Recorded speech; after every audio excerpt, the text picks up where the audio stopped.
Hey, lady, I am so freaking jazzed that you're here. My name is Emily, and I am a clinical social worker deeply passionate about what's going on in between our ears. I am here to help build up your toolbox against self-doubt, social comparison, and nasty self-talk to help keep you kind to your mind. You know, we all have something going on in that noggin of ours that isn't always kind. So let's put in the legwork and flex those mindset muscles so that we can move the mountains we were meant to freaking move. Let's go.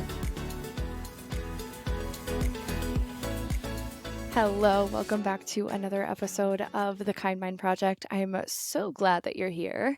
Today's episode really came from a session that I was having with a client on Voxer.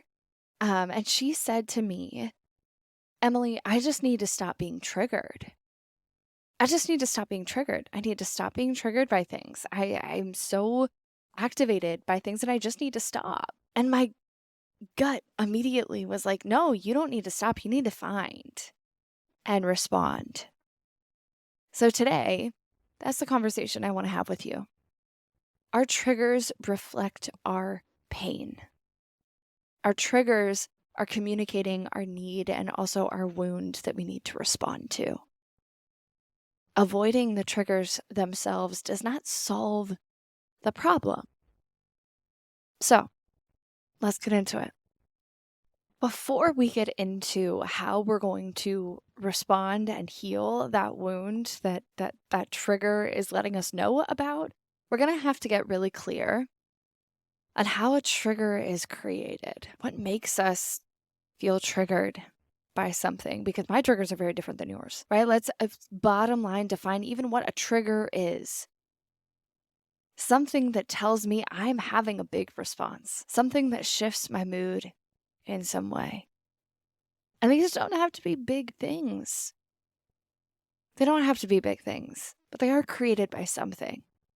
Maybe it is an experience in your childhood that you had that really shaped you or impacted you. Maybe it is a previous relationship and some of the characteristics that they had that you see in others and are not triggering you now. I also want to make it clear, though, that triggers don't just come from trauma. Triggers don't just come from trauma. They come from all kinds of different experiences. Sometimes we get triggered because someone is challenging a core belief that we have about ourselves. Sometimes we get triggered because someone is making us look at the thing that we're afraid of, right? So I want to be very clear right from the get-go. We are not just speaking about traumatic experience. We are speaking about anything that provides you with a big reaction or shifts your mood immediately. Anything that requires you to have a big response or a different response. Anything that shifts you from baseline.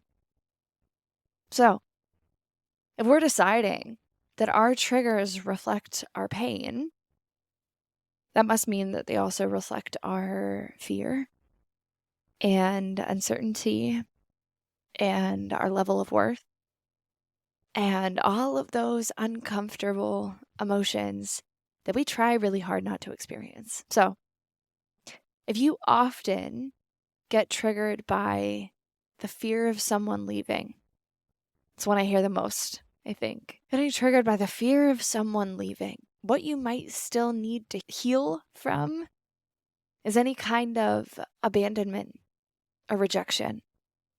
Now, let's think about that more fully, right? Sure, we can think of the obvious things of someone leaving my life, someone walking out of my life. But also think of rejection. Maybe it is the amount of no's I got in an interview experience. Maybe it is the amount of times I felt rejected in a professional relationship, romantic relationship, friendship, any kind of rejection or abandonment. If you find yourself constantly being afraid that someone's going to leave, that's the wound that you need to start to heal. Maybe for you, it is feeling like most feedback feels like criticism. When feedback feels like criticism, even if we know that the intention behind the person giving the feedback is good, what you might still need to heal from is really critical or disapproving caregivers, relationships, partners, mentors, someone in your life previously that was really critical. And now this wound continues to tell you, oh, anytime I get feedback, I'm experiencing criticism or judgment or disapproval, right? Anytime I'm given something to work on, because we're a human being, we need to grow.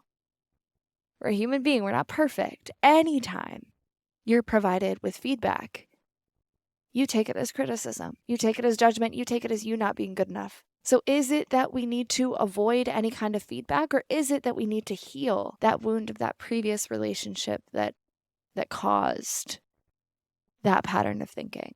Maybe for you, it's more so that you are feeling unimportant or unloved by loved ones. Well, we might need to heal from that unavailable or self-focused partner or friend or caregiver from our past.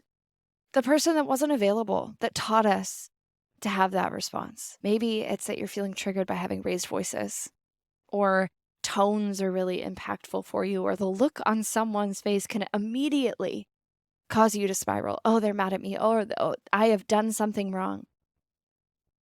We got to heal from that unpredictable or scary or reactive person in our lives that taught us that. The thing is, these responses don't come from nowhere.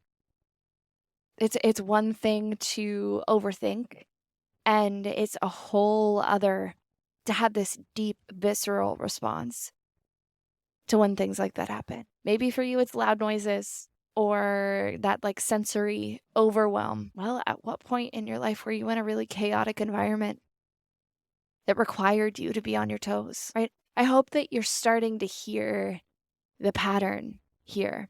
The response that we're having was learned by a time in our life where we had to. Really, really let that sink in for yourself. The response that we're having is learned from a time in our life where we had to. If you're asking yourself why you're having a lot of trouble with authority or being told what to do, I want you to look back on a time that maybe you felt controlled or like you couldn't have a voice. Maybe a season in your life where you felt like you didn't have power. And so now, when you are in relationships of authority, you struggle. You immediately go back to that place. And the thing is, we don't go back there consciously, but with that experience still living in us, still unhealed from, that's what responds versus the response we actually want to have. Maybe for you, it's not feeling worthy or good enough. Have we healed from having to perform to earn love? Have we healed from the idea that our success is equal to our worth? If the answer is no, we're still having that response. That's why we're still feeling unworthy and not good enough. Because we haven't addressed that piece fully. Maybe you're feeling triggered by the idea that someone is upset with you or angry with you. Have you healed from the harsh, punitive caregiver? Have you healed from the harsh, reactive partner or friendship or relationship? The answer is no. That's why that response is still there. That's why we're still struggling. That's why we're still responding out of a way of that experience. Because that experience is still living in us. The more we try to suppress something, the more that we try to bottle down our anger and our hurt and our worry and whatever uncomfortable freaking emotion it is, it still lives in our body, and that shit is heavy to carry. That shit is heavy to carry. And it impacts your ability to respond to the world. It impacts your ability to attach to people. Here you are feeling triggered by the idea that someone might still be upset with you, or the look on their face tells you that they're angry, or you're not good enough because you haven't succeeded enough for them. Your ability to attach to other people and respond to the world is impacted by all the shit you've bottled down. If you are continuing to feel like a burden, have you healed from the season of your life where your needs were ignored or shamed? Have you healed from the season of your life where you were told that those needs were wrong? That's why you feel like a burden, not because maybe the current people in your life, as supportive as they may be, that's why it's so confusing. God, they're so supportive and they want the best for me and they're here to support me, and I still somehow feel like a burden. Well, we haven't healed from the season where that support wasn't there. We haven't healed from the season where our needs were ignored and shamed and told that we were ridiculous.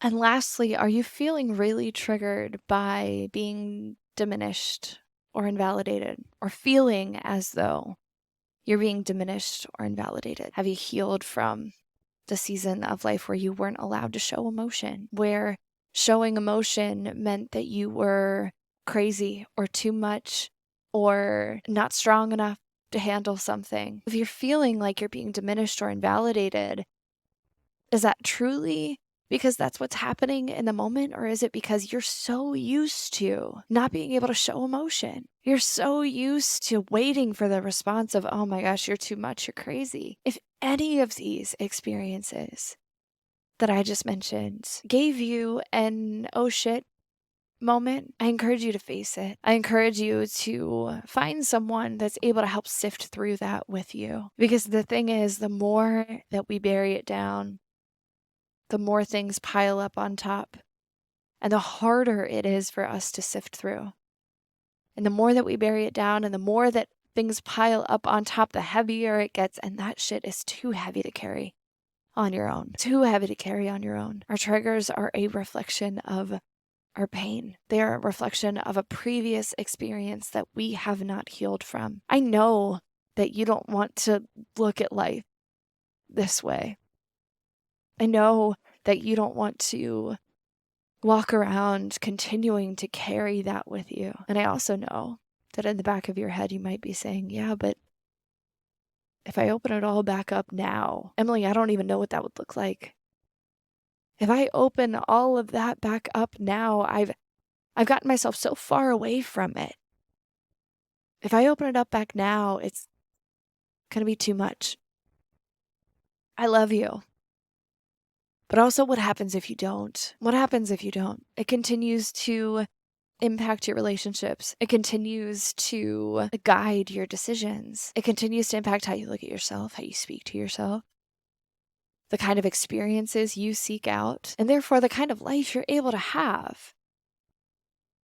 That shit is too heavy, and it's time to unpack it so we can put it down. So no, my friend, you don't need to just avoid the things that trigger you. What you need to do is unpack them so you can put them down. Listen, if you are looking for someone to unpack that with, I hope you know that I am ready to do the digging with you. I am opening up a few spots in my one-on-one Voxer coaching experience. And if this is something that you have listened to today's episode and said, you know what, I can't keep pretending like it's not there. I can't keep pretending like I've healed from it and that it doesn't still affect me. And so now I need to unpack.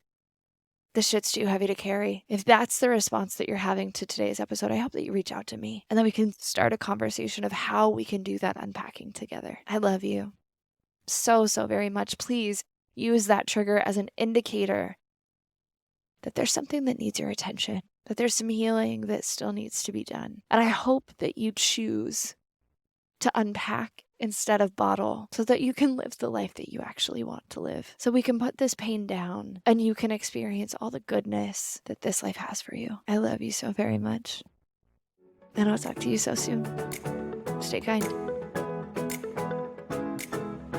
Dude, thank you so much for including the kind mind and this freaking weirdo in your growth journey. If you connected with today's episode, I would love to hear about it. So slide on over into my Instagram DMs at Emily and the Kind Mind and let a girl know, okay? But until then, I will talk to you very soon. I love you so much, and you stay kind to that freaking mind.